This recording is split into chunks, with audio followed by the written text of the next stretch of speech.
Katanat pulit ke jela kalapan krek ban chargesheet persya kisan ngut kid khot jong ka khasi Students Union KSU kibala syak kemno halor ke jing syak keno don keti halor ke jing syak pyniap jong kilai ngut kinong tre bar jela kabala ja hapo Ichamati bat hamaulai Mawroh.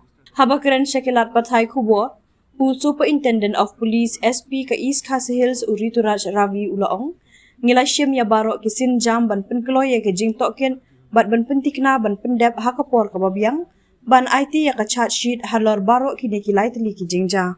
Nalor kata Ulaong bekisau ngut kidai ki bala syak kem halor ke jingjia syak pyniap ha Ichamati bat uwei halor ke jingjia ka bala ja hamaulai Mawroh.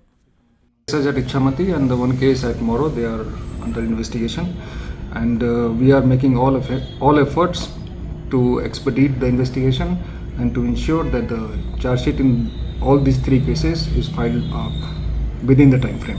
After the last arrest that I updated you, after that no more arrest in these cases. Ichamati cases 4, in Mawroh case 1, total 5.